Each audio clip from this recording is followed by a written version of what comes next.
Alright guys, we're back with the rear wheel hub assembly.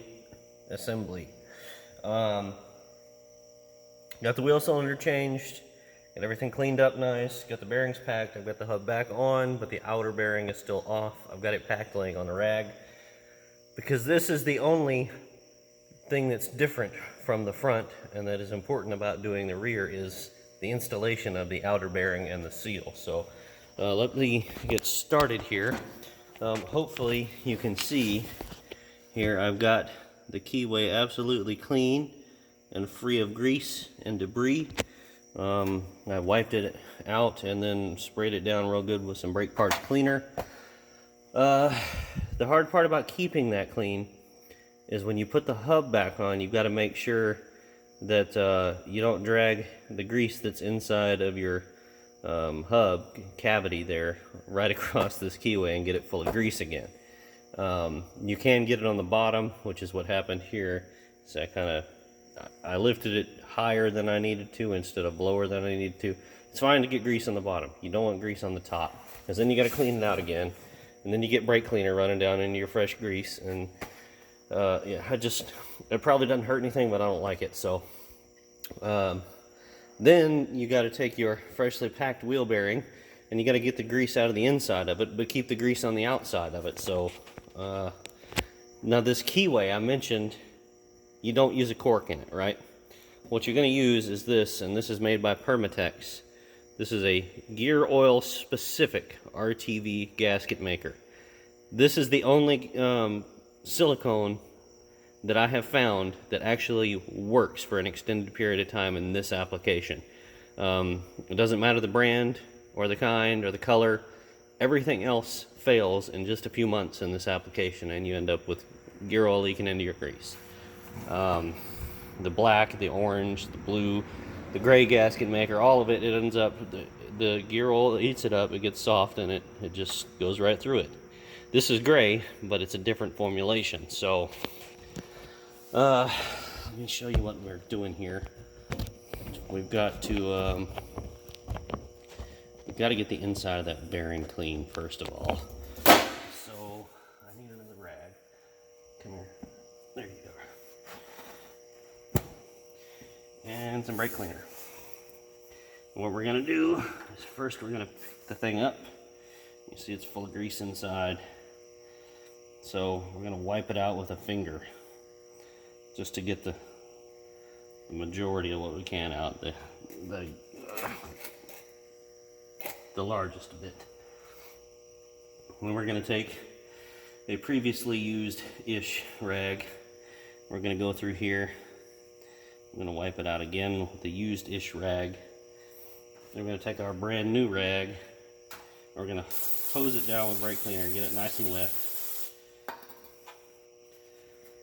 And then we're going to take it and we're going to clean the inside out. And if you drag a little bit of grease in there like that, that's okay. Just make sure you get it out. Now, it doesn't have to be clean all the way around, but I prefer it to be, because you're going to slide it on over this, and you don't want any grease in that keyway. So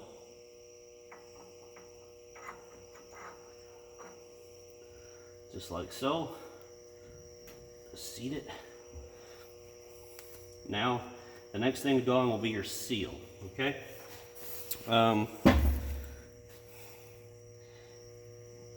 That could be a problem.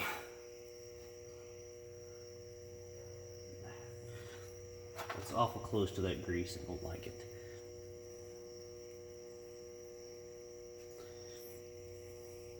This is really, really, really sensitive. You really don't want any grease in there. Because what you're doing is you're going to make a plug right here of silicone. And that's what your seal is going to seat up against. So, let's see if we can't get some silicone up out of here.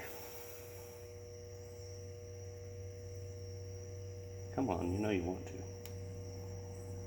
Stuff's been sitting around a little while.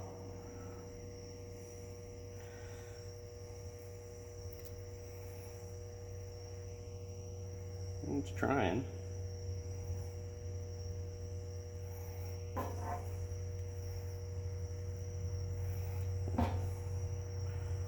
it's just thickened up, old. Almost every time I do this, I gotta buy a new tube.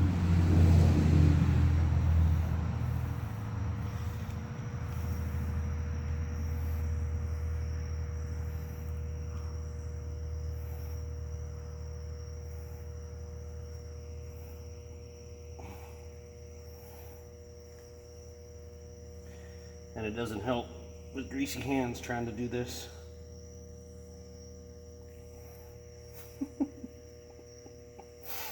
Oh, this is stupid.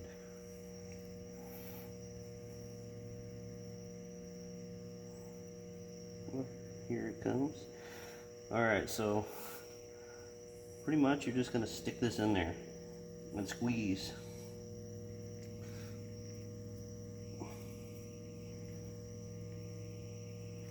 You want to fill up that keyway inside and underneath that bearing.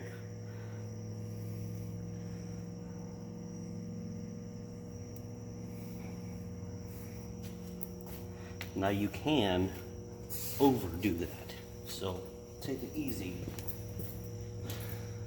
What you don't want is silicone bits getting into the bearing cage. Alright, so this tab is what's going to seal on that. So even though it's brand new, spray it off with some brake cleaner. Make sure the tab area of the steel is clean. But wait, there's more. Dry it off. Make sure your tab area stays clean and dry. But you need to lubricate your seal edge here. Just a tiny bit of grease. If you don't, it'll just burn up. And it doesn't take long. So a little bit of grease on the edge there, all the way around. Put some on the outside too if you want. Then we're going to stick the seal on. All right. Now, if you want to, you don't have to, but if you want to, go ahead and put a little more silicone in here. I don't know if it actually helps, but I do it. All right. Now after that, you're going to put on your inner nut. So here's the thing with that. These gold seals, they're New Star, right? They're made in Korea. The steel is a little softer than the old ones, okay? So if you just take your nut and run it on there and torque it down, what it does is this bites into the steel and it will grab it and turn it and it'll break the tab off and then the seal is no good. And you don't want that. So what you do is you put some grease on the face of your nut here. That way it's not as likely to grab the seal. It still does sometimes. I've broken quite a few of them. So it's a good idea if you're doing this service to order some spares. And I didn't think about that, and I only got 4. So hopefully I don't break any. And just because I said that, I'm gonna watch. Oh, you shit. Also, sometimes these things are kind of a pain in the ass to get threaded. Take your time, be patient. The last thing you want to do is cross thread one of these. Because the spindle on the rear axle is not replaceable. It's part of the axle. You can on the fronts, they're replaceable, they unbolt. The rears are not.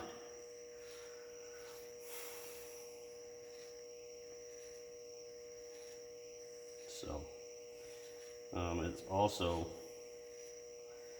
well, I'll show you. There's a bit of a helpful technique to doing the rears and not breaking the seals.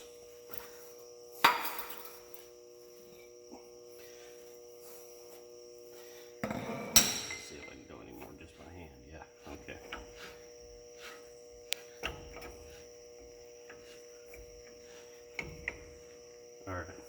It's about all you can do just by hand. So now, spin the thing.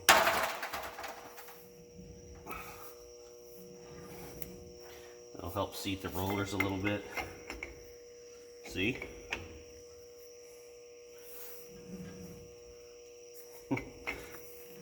Didn't know that, huh?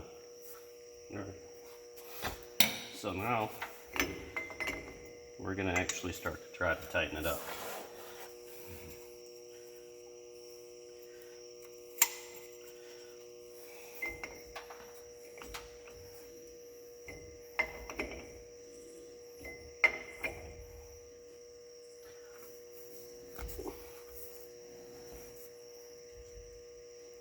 Ah!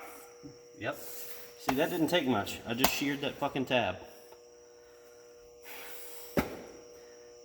God damn it.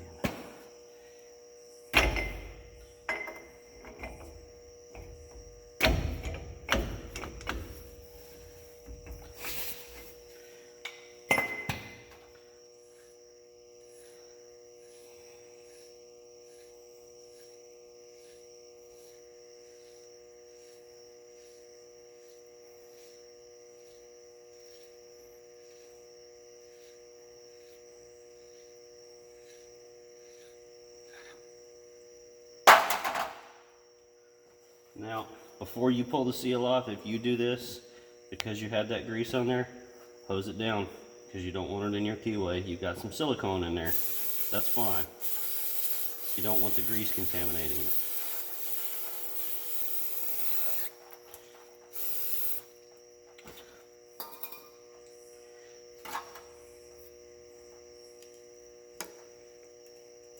And now because it did that, they're a pain in the ass to get off. They don't want to just come off.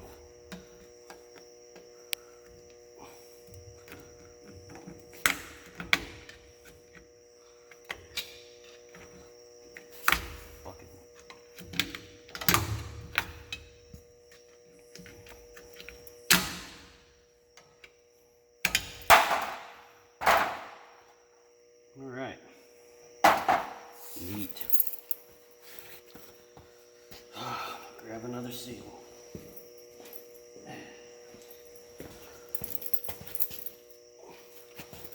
See if you can fish the little piece of the key out. It's not really like super important. It's not going to go anywhere, but probably better if you don't leave it in there.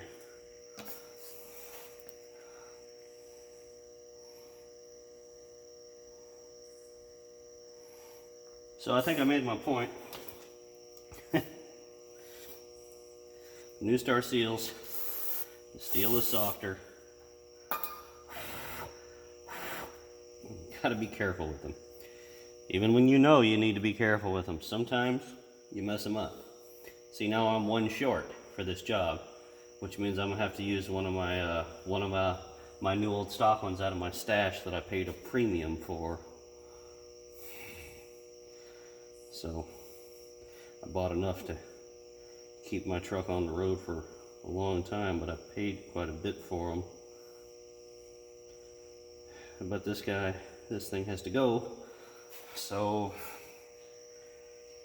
it's just one seal, right?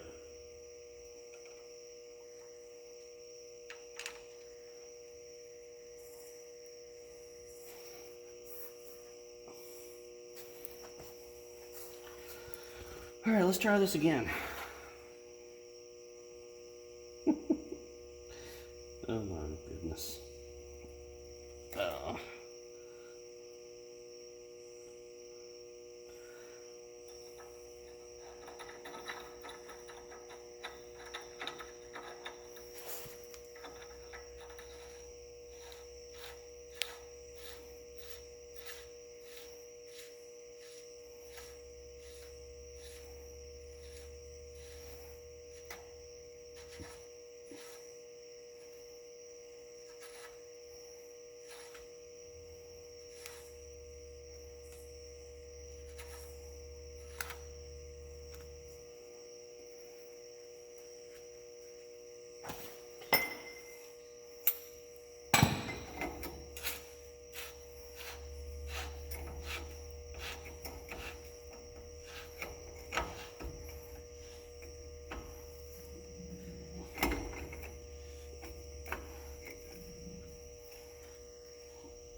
So let's go.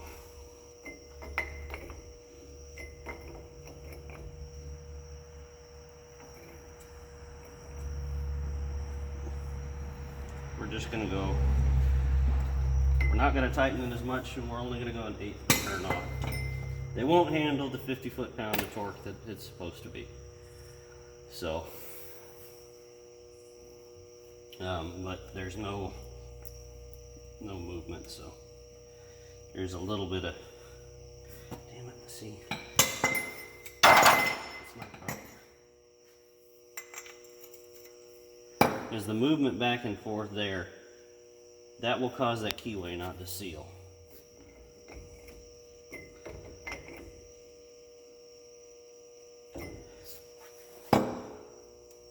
Yeah, it's just gonna have to be like that and not backed off. Every time I do this, you gotta do it a little differently, and it's really annoying.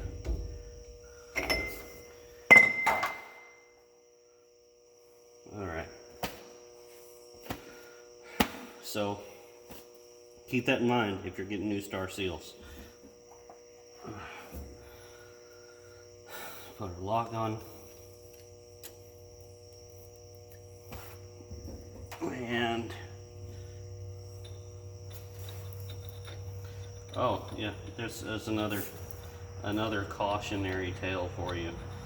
The locking tabs from overseas are the same way as the seals. They're a little softer, or a lot softer in some cases. Different. Every batch is different.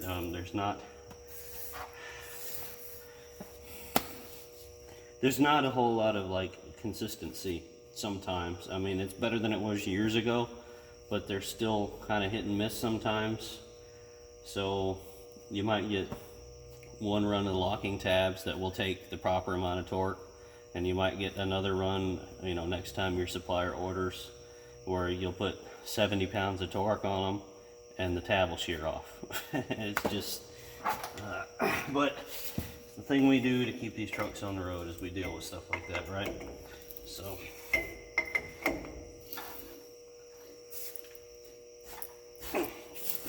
see, that's good torque.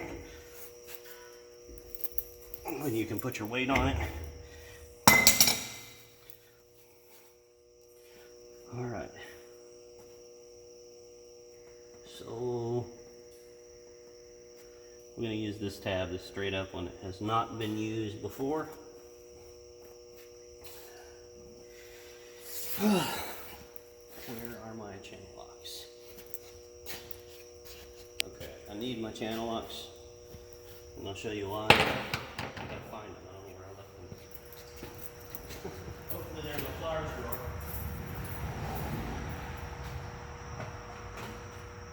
No, they're not here. Really?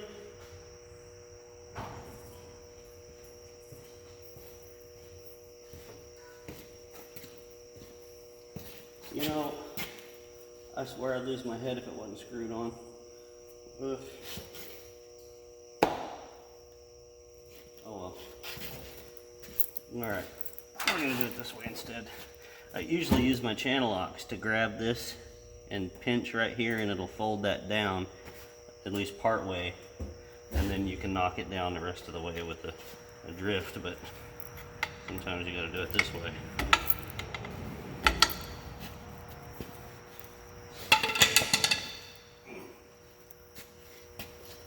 And you take brass drift.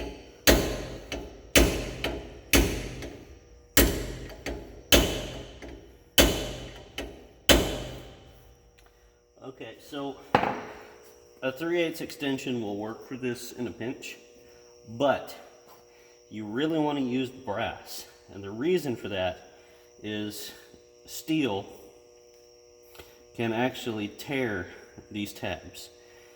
Especially if you're using a big punch or something that's got a sharp round corner on it, you can end up squishing and tearing part of the tab and not even realize it. The brass will not do that. Brass is softer than steel, obviously. So if you can, go get yourself a brass drift. This is one of the most used tools in my shop, actually. So, other than the hammer. All right, so that's that as far as the rear hub service, guys. The only other thing is just installing the axle shaft. Silicone works all right. Once again, the gear oil specific stuff is great. It's definitely not going to make you have a leak. I like to use the flange gaskets when I can on these, the paper gaskets. But I didn't think to have Mike send me any this time. It slipped my mind, so we're going to use silicone on it and send him on his way. So that's what it had on it anyway when I took it apart. All right, guys, I hope you found this helpful and informative. I know a lot of you guys have been waiting for this for a long time, and I'm sorry it's taken me so long to get around to it, but it's just not been on the schedule. I've had other shit I had to do, you know, putting a different engine in a truck and all kinds of stuff. So I do jobs as they come up, and I make videos as I do them. So sorry, but that's just the way it has to be. Appreciate you watching, though. I do appreciate all of your subscriptions and your views and your likes and shares, and you know, especially when you guys comment. It's nice that you actually get in there and, you know, have a conversation with me sometimes. So you know, be sure to check out our sponsors. As I say every time, they take great care of us, and they send us the parts and the paint we need as soon as we ask. You know, there's no messing around, and we actually have never gotten the wrong stuff so far. So you know, props to them. Big Mike's Motor Pool for our parts, and rapcoparts.com for our paint. We'll definitely take care of you guys. They've taken really good care of me. So thanks for watching, guys, and we'll see you on the next one. If I can get it to stop recording. You know, when you have grease on your fingers, touch screens don't work.